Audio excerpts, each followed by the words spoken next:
오늘 우리 K증시는 미국이 프레지던트 데이 연휴 마지막 날을 보내고 있는 동안 일종의 분리불안이랄까 아니면 뭐 방황을 했달까 하여튼 오늘 전반적인 차익 실현 분위기가 주도를 했습니다. 그 와중에 코스닥은 장중에 상승 반전에 성공을 했는데 엔캠이 코스닥의 수급을 완전히 다 블랙홀처럼 빨아들였고 어제에 이어서 이틀째 에코프로가 고스란히 여기에 수급을 뺏겼죠. 그리고 참 엔캠의 경우는 이제 이미 광기의 영역으로 진입을 했기 때문에 어제 내일 뉴스에서 미리 얘기했잖아. 이제는 투자 경고든 뭐든 다 훈장으로 둔갑을 할 거다. 미리 얘기했었잖아. 사실 오늘 2차전지 관련주들 뭐 엔캠만 빼고는 오전에는 일단 날씨처럼 우중충하게 출발했다가 아까 점심시간 바로 전에 중국이 LPR, 그 대출 우대금리를 인하했다는 소식에 코스닥은 일부 반등에 동참을 했습니다.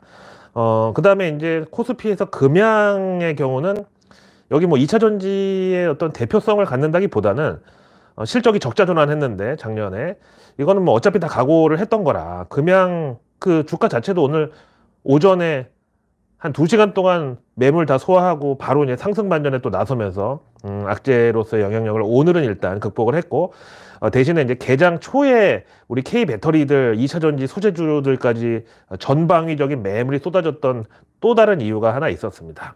이게 바로 바이든이 프레지던트 데이, 우리말로 대통령의 날, 요거를 이제 10분 활용해서 내가 대통령이다 해가지고 지금 열심히 선거운동하고 여기저기 막 입 털고 막 돌아다니는데 어제 내일 뉴스에서 말씀드렸던 전미 자동차 노조 UAW를 이제 달래기 차원에서 그 사람들이 일자리를 빼앗는 전기차 전환을 좀 미루겠다는 뜻을 내비친 거. 이거에 이어서 오늘은 여기 자극받은 미국 UAW 측이 포드 트럭 공장에서 총파업에 돌입하겠다고 선언을 했습니다. 이때다 싶은 거지 이제. 여기 포드 켄터키 공장이 어떤 의미를 갖냐면요. 우선 포드 자동차의 그 미국 내 최대 규모 공장이기도 하고, 그다음에 여기서 그 미국 아저씨들의 어떤 로망, 장난감이라고 하는 픽업 트럭 있잖아요. 그게 전부 여기서 만들어지고, 또 여기가 그 창립자 포드 그 컨베이어 벨트 시스템 요걸 완전히 제대로 구현해가지고 이 포드 켄터키 공장에 설치된 컨베이어 벨트만 무려 48km래. 그러니까 그 컨베이어 벨트 생산 설비를 일자로 쭉 펴면은 여기 지금 서울에서 한 평택 아니면 오산 정도까지 가는 거리죠. 하여간 여기서 이번에 9,000명의 직원이 이제 파업을 예고했는데 요구사항은 뭐 근로자들의 건강과 안전에 대한 개선. 사실 이게 건강하고 안전이라는 게 말은 쉽지만 이게 협상에 있어서는 제일 까다로운 분야 중에 하나죠. 아니 어디서부터 어디까지 협상 대상인지부터가 일단 어렵잖아. 그래서 하여간 이제 바이든이 전기차 전환을 늦춰가면서라도 그놈의 표 때문에 미국 자동차 노조의 구필 그런 기미를 나타내니까 바로 지금 거기서 치고 나오는 거죠.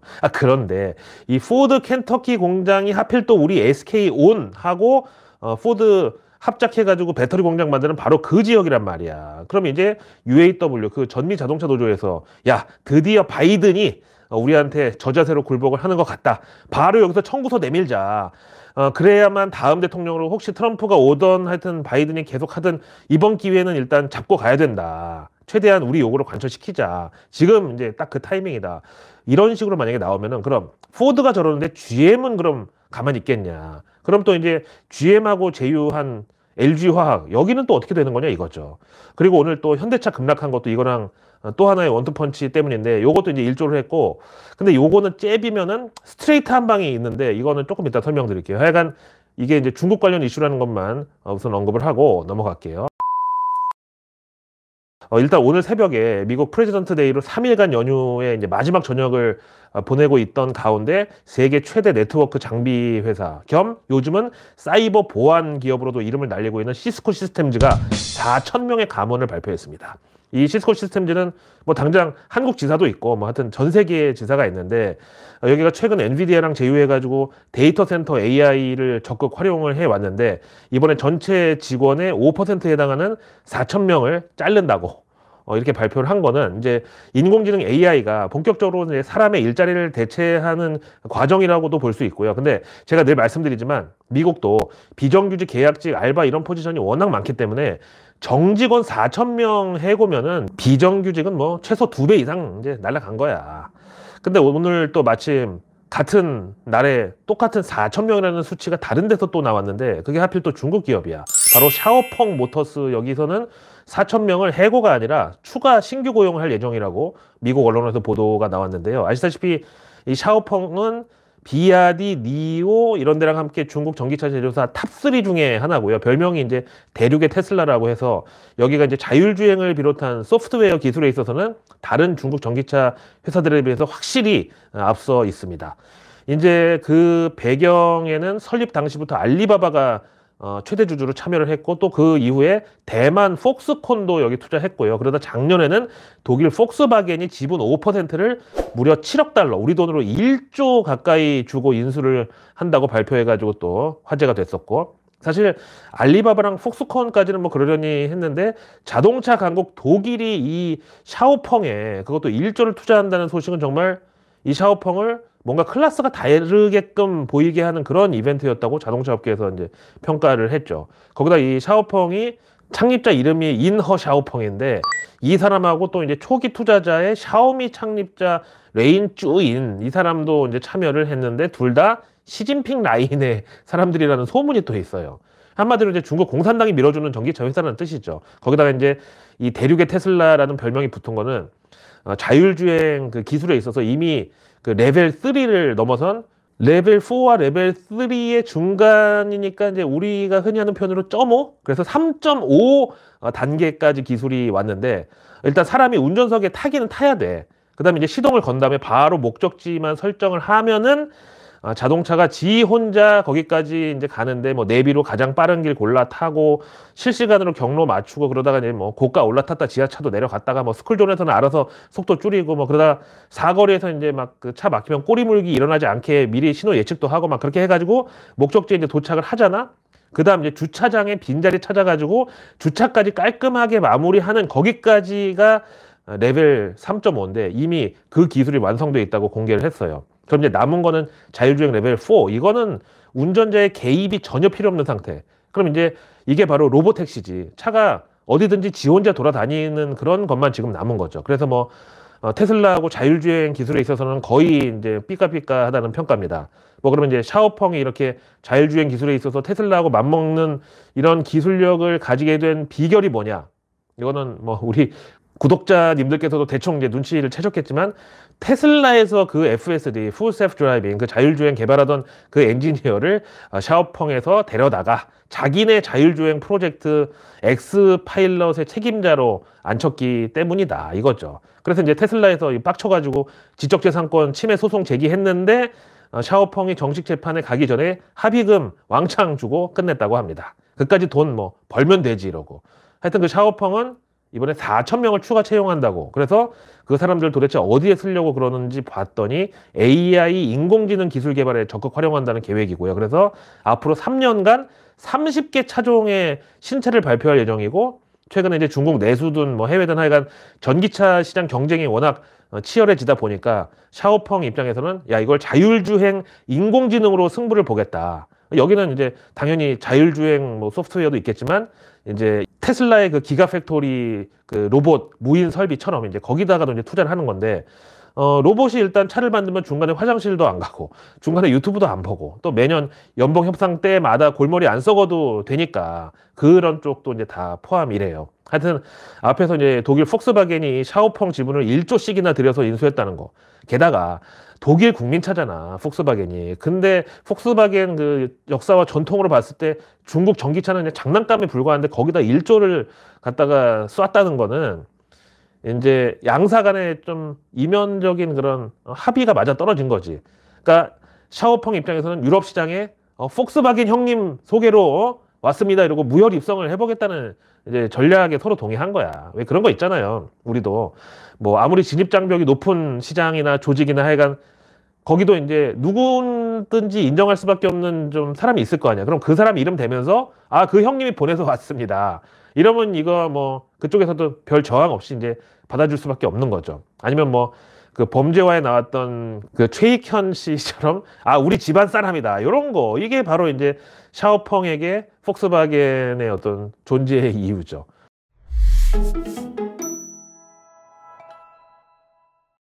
하여튼 이미 샤오펑은 네덜란드, 스웨덴, 뭐 노르웨이 이런 북유럽에 진출을 했고 전기차 팔고 있고, 이제 영푸독 이런 데는 워낙 좀 텃세가 심하니까 여기는 이제 폭스바겐 공장에서 우리가 유럽 사람들 고용해가지고 샤오펑 전기차 만들어서 팔 테니까 형님 그거는 좀 시장 자판 좀 깔게 좀 봐주셔, 이렇게 가려고 계획 중인 거죠. 그 와중에 작년 2023년 전기차 판매량에서 테슬라를 제치고 요새 아주 그냥 어깨뽕이 잔뜩 들어간 중국 비야디는 오늘 친 플러스 하이브리드라는 모델을 내놨는데, 이제 기존 순수 전기차 모델에 비해서 배터리 용량을 줄인 대신 가격을 20% 깎아가지고 7만 위안대, 우리 돈으로 1,400만 원짜리 전기차 하이브리드 모델을 출시한 거예요. 1,400만 원이면은 우리 현대차 비슷한 급의 코나 하이브리드 값의 반값이고, 그 다음 산타페 하이브리드에 비하면 3분의 1 값입니다. 그래서 이제 오늘 현대차하고 기아는 모처럼 차이나 리스크에 이제 매물이 쏟아지면서 급락 나온 거죠. 사실 지금 뭐 다른 데는 몰라도 이 중국 전기차 시장을 볼 것 같으면은 예전에 우리 용팔이 형님들이 그 용산에서 한창 그 PC 시장 막 활약할 때 그때 어떤 마지막 쇠퇴기를 보는 것 같다 그럴까? 가격은 점점 떨어지고 그러다가 이제 전기차 시장은 전체를 PC방 업종에 비유를 할까요? 그래서 하여튼 그쪽도 과잉 경쟁으로 인해서 PC방 이용 요금은 계속 내려가다가 저기 지방에는 막 300원까지 갔었던, 한 시간에 이런 코스로. 그래서 뭐 단순 비교는 뭐 불가능하겠지만 하여튼 고성능 PC 시장이 한창 그 붐이었다가 그 다음은 이제 PC방에서 게임하는 트렌드로 아예 바뀌면서 PC방의 경쟁이 치열해지고 다음 저가 경쟁하다가 한 80%는 골로 갔듯이 이 전기차도 이제 결국은 PC방이 차량 공유 아닐까. 그래서 그쪽으로 가다가 그때 이제 가격 경쟁력 안 되는 회사들은 사장되는 그런 코스로 가지 않을까 생각합니다. 이런 거 보면은 왜 요즘 테슬라 주가가 그 모양인지, 뭐 반드시 유태인의 어떤 일론 머스크 조직이 그걸 떠나서도 사실 좀 이해가 되는 측면이 있죠. 하여간 그래서 제가 작년에 에코프로 그 난리 났었을 때 계속 얘기했던 게, 어떤 산업이든지 간에 그냥 왕서방이 침 바르는 순간 바로 그냥 치킨 게임으로 가는 거다. 그게 뭐 우리 다 겪었잖아요. 철강부터 화학, LED, 디스플레이, 그리고 그 저기 태양광 들어가는 폴리실리콘, 그리고 최근에는 이 2차 전지까지도. 근데 이제 LFP 배터리의 경우는 뭐 중국이 먼저 시장을 장악했기 때문에 그거는 치킨 게임도 아니고 뭐라 그래야 되지? 치킨 무 게임? 먹어봤자 뭐 어차피 메인도 아니고 그나마 신맛 때문에 많이 먹지도 못해. 이런 거 아닐까? 그래서 하여튼 테슬라가 작년 1년 내내 계속 차값을 할인했는데도 중국 전기차 저가 공세에는 도저히 이제 게임이 안 되고 있는 데다가, 특히 이제 전기차 원가 절반을 차지하는 배터리의 경우는 중국이 이제 완전히 덤핑 공세까지 지금 준비를 하고 있대요. 그래서 다시 또 회자되는 게 지난 1월 25일 테슬라 그 4분기 실적 발표 날 일론 머스크가 만약에 관세 장벽마저 없으면 중국 전기차가 미국 경쟁자들 전부 잡아먹을 거라고 이렇게 발언했는데, 그게 이제 당시에는 뭐 바이든을 자극하기 위한 워딩이다 뭐다 하여튼 약간 가십처럼 평가하고 넘어갔는데, 최근에 중국 비야디 CEO가 이제 오늘 나온 1,400만 원짜리 하이브리드 자동차는 이제 시작이고, 중국 내수 시장에서 요즘 잘 팔리는 경영 전기차 있잖아요. 이게 이제 요즘 뭐 한국에도 우리 그 우체국 배달차 아니면 이제 뭐 벤츠 스마트 같은 그런 컨셉인데, 이거를 이제 자기네 비야디가 만들어 본 노하우를 바탕으로 그냥 일반 전기차 세단도 완전히 이렇게 그 경영 전기차 값 내지는 오토바이 값으로 제조를 할 수 있도록 획기적으로 싼 전기차를 내놓겠다고 이제 선언을 한 거예요. 이 소식을 완전 프리미엄 브랜드도 아니면서도 그렇다고 싼 전기차는 또 현재 만들고 있지 않은 현대차, 기아가 싫어할 수밖에 없죠.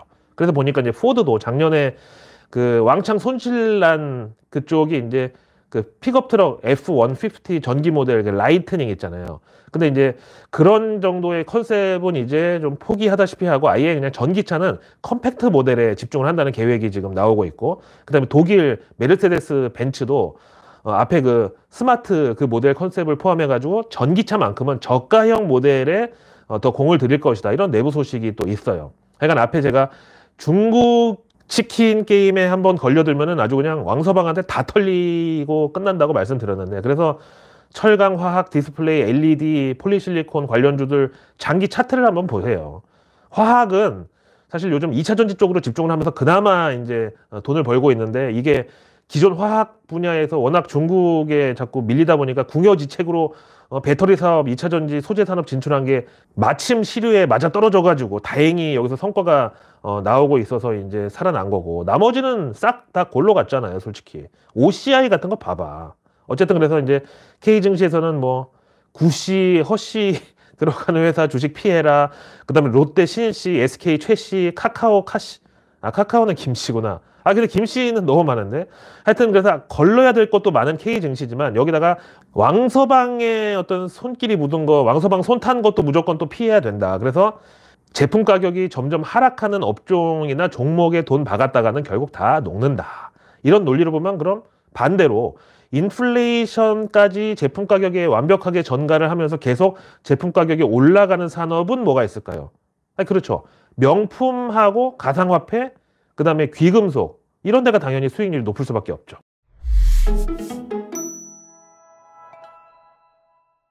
런하 반갑습니다. 사실 이번 주 최대 스페셜 빅 슈퍼 이벤트는 바로 엔비디아 실적 발표인데요. 현지 시간 수요일 뉴욕 증시 마감 후니까 우리 시간으로 목요일 새벽인데, 새벽 6시 정확하게, 이 자리에서 엔비디아 CEO 젠슨 황이 AI를 활용한 바이오 산업 진출을 발표할 거라는 소문이 현지 SNS에서 지금 또 돌고 있습니다. 야, 이거 진짜 이렇게 되면은 진짜 엔비디아 주가는 이거 도대체 어떻게 되는 거야? 엔비디아가 이제 그 신약 개발 바이오까지 진출한다는 것 자체도 엄청난 진짜 충격인데, 그럼 이제 주가 차원에서는 임팩트가 더 클 수밖에 없죠. 왜? 아니, 지금 엔비디아가 계속 고평가다, 뭐 AI도 버블 영역에 진입했다, 이런 평가가 계속 나오는 상황에서 바이오까지 여기다 얹으면은, 야, 이제 우리 바이오 기업도 되니까 IT 밸류만 갖다 붙이지 말고 우리 엔비디아 주가는 이제 바이오 기업들의 펄을 기준으로 봐라. 어떠냐? 아직도 싸잖아. 이렇게 의식의 흐름이 갈 수 있죠. 아니, 보세요. 엔비디아 주가 1년 만에 $200에서 $726까지 왔는데, 그래봤자 PER 95배야. 근데 바이오는 뭐 퍼가 몇백 배짜리도 막 허다하잖아요. 아니, 그 원래 바이오라는 게 이 PER이 계산만 돼도 양반이야. 원래 뭐 임상, 1상, 2상, 3상, 그리고 FDA 허가 받기 전에 뭐 라이센스 아웃 할 때까지만 기다려 준다고 해도 그 전에는 아예 뭐 실적도 영업이익도 없는 경우가 허다하잖아. 하여튼 근데 이 엔비디아가 바이오에 진출한다는 소식은 이미 젠슨 황이 자기 입으로 1월 초에 이제 발표를 했던 거고, 그래서 엔비디아는 최근에 실제로 공식 홈페이지에다가 바이오 네모라고, 이게 이제 생성형 AI로 신약 개발 가속화를 할 수 있는 어떤 방법론 내지 프로세스를 소개하는 자료를 이렇게 떡하니 올려놨습니다. 근데 이제 엔비디아 입장에서는 최근에 뭐 자기들이 봤을 때는 그냥 흔한 스타트업 중에 하나라고 그냥 애들 장난 정도로 무시했던 오픈 AI가 최근에 그 창립자 겸 CEO 샘 알트먼이 직접 영업 뛰면서 무려 9천조 원을 투자 유치했잖아. 또 그 돈으로 이번에 AI 전용 칩 생산에도 뛰어든다고 하니까 엔비디아 황 사장 입장에서는 약간 초조해질 수 있죠. 오픈 AI 주요 주주 가운데 하나가 이제 마이크로소프트잖아. 근데 만약에 오픈 AI에서 AI 전용 칩을 뭐 파운드리든 뭐든 하여간 직접 생산을 하게 되면은 엔비디아 입장에서는 마이크로소프트 그 정말 빅 커스터머 하나 뺏기는 거죠. 그러니까 엔비디아 황 사장이 그래, 그동안 아껴뒀던 카드 하나씩 이제 깔 때가 됐다, 이렇게 판단할 수 있죠. 그리고 이제 IT 업계에서 뭐 AI 활용해서 신약 개발 진출한다고 선언한 거는 뭐 이 엔비디아뿐만 아니라 이미 미국에서만 구글, 마이크로소프트, 아마존, IBM 뭐 이런 데 다 있고, 그다음에 우리 K바이오의 경우는 뭐 글쎄요, 임상 2상이면 다 끝이다. 3상이란 건 K바이오에 없다. 그래서 이제 2상 통과했다고 뉴스 뜨면 그때 다 팔고 정말 뒤도 돌아보지 말고 튀어라, 뭐 이런 소리까지 있는데, 그만큼 이 원래 신약 개발이 임상 시작해서 허가까지 가는 평균 기간이 10년. 근데 이나마도 미국에서나 그렇고 우리 K바이오는 앞에 말씀드린 대로 FDA 승인까지 간 경우도 정말 드물죠. 하여간 그런데 기간은 10년에 투자 금액은 평균 25억 달러니까 우리 돈으로 3조 원이야, 평균. 근데 이제 생성형 AI를 활용하면은 이 비용과 무엇보다 이 신약 개발에 걸리는 시간을 대폭 단축할 수가 있다는 거죠. 그래서 이제 엔비디아가 지분 투자한 리커전이라는 회사가 있는데, 여기가 이제 AI 기술로 돌리는 현미경을 활용해가지고 세포 이미지 변화를 AI가 분석해가지고 신약 개발 임상을 단축시키는 그런 기술 갖고 있는 데인데, 여기 엔비디아 H100 그 최신형 AI 칩이 이미 들어가고 있어요. 자, 오늘의 외국계 리포트는 UBS가 두산 로보틱스에 대해서 이번 실적이 예상에는 못 미쳤지만 그럼에도 밸류에이션 매력은 괜찮다. 그리고 5번의 락업, 그러니까 이제 보호 예수 해제가 이제 남은 게 마지막 5번째다. 여기서 물량이 3.7%, 이게 이제 4월 5일 날 풀리는데 이걸로 오버행 리스크는 마무리라고 본대요. 그래서 두산 로보틱스 투자 의견 매수의 목표가 99,000원. 근데 너무 짜다. 물론 이제 공모가 26,000원에 비하면은 뭐 충분히 남는 장사긴 한데 그거는 그들만의 리그고 작년 연말 그 12만 원 넘어갔을 때 그때 물린 분들도 지금 많거든요. 다음 이제 JP 모간은 코리안 리에 대해서 최근 주가 강세에 배당금 상향 같은 이슈들이 미리 선반영됐다. 그래서 투자 의견 중립의 목표가 6,800원. 다음 맥쿼리 증권은 K은행주들에 대한 전반적인 분석에서 최근에 시중 부동산 거래량이 정점을 찍고 꺾였는데 주택담보대출 성장세는 점점 더 크게 둔화되고 있다. 그래서 올해는 은행들의 대출 주력 분야가 기업 쪽으로 이동을 하는데 그럼 이제 위험 관리가 핵심이 될 거다. 그래서 CET1 비율, 요거는 이제 은행의 핵심 자기 자본을 총 위험 가중 자산으로 나눈 비율인데 요걸 분석으로 했을 때 리스트가 있네요. 최선호주는 역시 KB 76,000원 목표가의 투자의견 아웃퍼폼. 그 다음으로 이제 신한금융 54,000원 목표가의 투자의견 역시 아웃퍼폼. 그 다음에 하나금융지주 목표가 57,000원의 투자의견 역시 아웃퍼폼. 그 다음에 이제 여기까지가 탑3면은 두 개가 중립인데 우리금융지주랑 IBK. 일단 우리금융은 목표가 15,000원의 투자의견 중립. IBK는 목표가 11,000원의 투자의견 역시 중립. 반면에 못난이 하나가 또 여기 고춧가루처럼 끼어 있는데 바로 카카오 투자의견 언더퍼폼, 즉 시장 수익률 하회, 목표가는 22,000원 콜했습니다. 다음 HSBC가 K게임주들에 대해서 요즘 트렌드를 봤을 때 좀 캐주얼하면서 플레이 시간이 짧고 다음 이제 또 해외 노출도가 높은 게임사를 자기들 선호한대 HSBC가. 그래서 최선호주로는 넷마블 목표가 73,000원에 투자의견 당연히 매수. 다음 NC소프트 여기 목표가 22만원. 다음 카카오게임즈 목표가 27만원. 근데 이 둘은 투자의견 홀드, 우리말로 중립입니다. 그래서 내일 뉴스는 내일 보면 너무너무 늦습니다. 구독과 알림 설정 그리고 주변에 소중한 분들께 이 내일 뉴스 미리 보기를 공유해 주세요. 그럼 제가 아직 나오지 않은 오늘 뉴스도 아닌 내일의 뉴스를 매일 저녁 여러분들의 안방으로 직접 배달갑니다. 자, 내일은 한 주의 딱 중간 수요일인 동시에 2월도 이제 본격적인 하순에 접어드는 2월 21일입니다. 오늘 밤 뉴욕 증시가 이제 프레지던트 데이 연휴 마치고 3박 4일 만에 개장을 하는데 바로 그 다음 날인 내일 또 수요일은 빅 이벤트 2개가 대기를 하고 있죠. 바로 엔비디아 실적 발표랑 지난 1월 FOMC 회의록 공개. 이 중에서 일단 엔비디아 실적은 뭐 지금 기대치가 너무 높은 거, 그게 유일한 뭐 우려고. 그래서 이제 웬만한 실적으로는 감동을 주지 못할 수가 있다. 근데 또 앞에 말씀드린 대로 만약에 이번 실적 발표 컨퍼런스 콜에서 생성형 AI를 활용한 신약 개발, 만약에 여기에 대한 어떤 흥행성 발언 내지는 업그레이드성 발언이 나온다, 그러면 이제 젠슨 황 사장 이러면서 이제 또 엔비디아 주가는 어떻게 반응을 할지 몰라요. 그리고 내일 수요일에 이 엔비디아 실적 다음에 또 이거에 온 나라가 또 아니 전 세계가 집중을 할 AI 이슈가 또 있는데, 오픈 AI의 이제 샘 알트먼이 엔비디아 실적 발표하는 날 우린 그럼 노냐? 이러면서 그 오픈 AI가 인텔하고 다이렉트 커넥트 행사를 개최합니다. 날짜도 기가 막히게 잡았네. 당연히 이제 AI 반도체 협력 관련해서 인텔 파운드리와의 그 어떤 제휴 이런 뭐 논의가 있을 예정이고요. 그렇다고 뭐 우리가 불안해할 필요는 없는 게 이미 지난 1월에 샘 알트먼이 우리 삼성하고 SK 먼저 미팅하고 갔잖아. 원래 다 서열대로 순서대로 다 이런 것도 이제 잡히는 거 아니겠어요? 다음 내일 우리 정부 발표 중에 A급은 전 이거라고 보는데 초대형 해상 풍력 발전 표준화 본격 추진 요 발표가 있습니다. 다음 내일 산업부가 수소 분야 신성장 프로젝트 추진 계획 현장 점검 행사.